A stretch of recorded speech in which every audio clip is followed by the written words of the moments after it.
Bienvenidos a este nuevo programa. Hoy vamos a platicar de un clásico de la literatura universal, El Principito. Como lectora, me gustaría preguntarles, ¿realmente lo consideran un cuento escrito para niños? Les confieso que la primera vez que lo leí, habré tenido 8 o 10 años, entendí muy poco de todo lo que el autor nos transmite. Eso sí, las ilustraciones me encantaron. ¿Quiénes no atesoramos la imagen de este niño de pelo rubio contemplando una puesta de sol? Quizá El Principito se considere un cuento infantil porque es corto y está narrado de forma sencilla y directa. Podemos leerlo en un ratito o dedicarle un día a cada capítulo, reflexionar y cumplir con el objetivo del autor, que hace una crítica profunda al mundo de los adultos desde los ojos de un niño.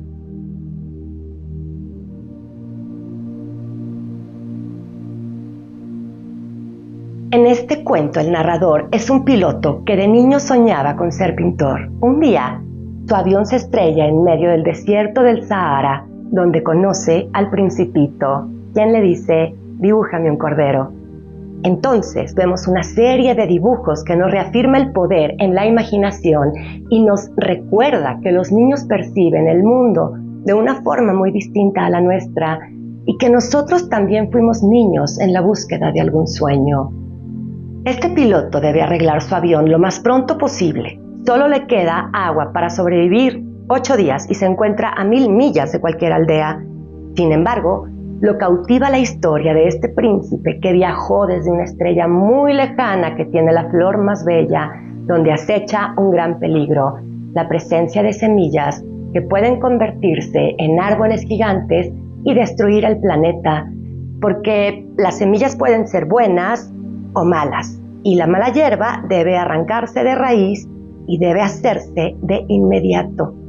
Depende de nosotros la interpretación que demos a esta advertencia. Digamos que si leemos este cuento con un niño, podemos aprovechar para explicarle que algo tan simple como no entregar una tarea a tiempo es una de estas semillas que germinan y con el tiempo crecen hasta convertirse en un problema. ¿Qué mejor que hoy para retomar este cuento y usarlo como herramienta de trabajo, sobre todo con las generaciones que, a mi parecer, no saben reconocer una mala decisión ni responsabilizarse de las consecuencias? Ahora, vámonos al chisme, porque el piloto y narrador de este cuento es el alter ego de su escritor, espero decirlo bien, Antoine de Saint-Exupéry, que nació en 1900 en Lyon, Francia, y fue un niño interesado en la mecánica y los aviones.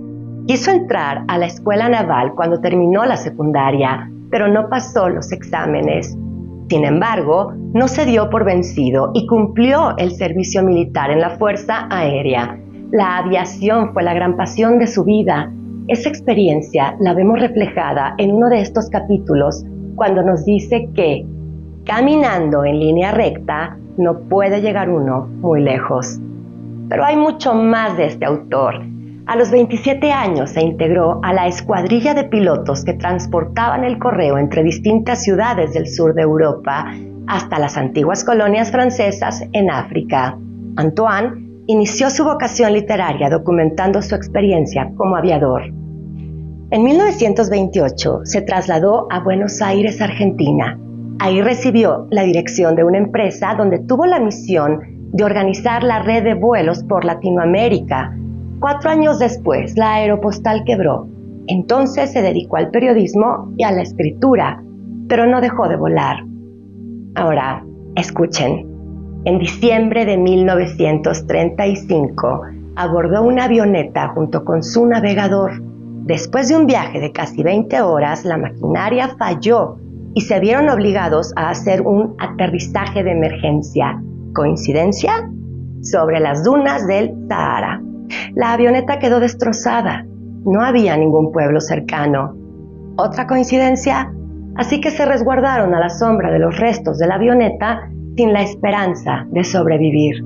Al tercer día empezaron a tener alucinaciones a causa de la deshidratación. Esta experiencia lo llevó a escribir El Principito, que en mi opinión hace muchas referencias a su vida personal. como cuando nos presenta a un personaje maravilloso, el geógrafo, un sabio que sabe dónde están los mares, los ríos, las ciudades, las montañas y los desiertos, pero que no conoce su propio planeta. Antoine creó un personaje que representa la voz del niño que todos llevamos dentro. Cito: los niños deben ser muy tolerantes con las personas mayores. Nos está hablando a nosotros adultos para que reconozcamos a nuestro propio niño interior y seamos más tolerantes con nosotros mismos. Ahora, por lo menos para mí, el final de este cuento es desgarrador. Tal vez, ante una mirada ingenua, pudiera ser la máxima representación del amor y la esperanza. Esta es la magia del Principito. Díganme si no les parece fascinante. Cuando se desató la Segunda Guerra Mundial, Antoine combatió como piloto de reconocimiento para su país natal. Pero tras la caída de Francia, se refugió en Estados Unidos, exactamente en Nueva York. Y ahí la introducción que hizo en este cuento. Pongan atención. Pido perdón a los niños por haber dedicado este libro a una persona mayor. Tengo una excusa.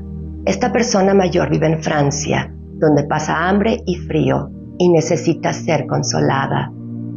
El Principito fue publicado en 1943 en Estados Unidos. Un año después, Antoine murió en un accidente aéreo. Tenía tan solo 44 años. Pero fue hasta 1946, después de haber terminado la Segunda Guerra Mundial, que este cuento se publicó en Francia. Porque somos lo que hacemos y yo soy la librera, aquí les va mi trivia. Novela de terror gótico que nos cuenta las andanzas de un bello joven que vende su alma para nunca envejecer. Al primero que me diga el nombre y autor de esta obra, le regalo mi próximo programa. Recuerden suscribirse a mi canal, compartir y activar las notificaciones. Dejen sus comentarios. Me fascina leerlos y ya saben que siempre respondo.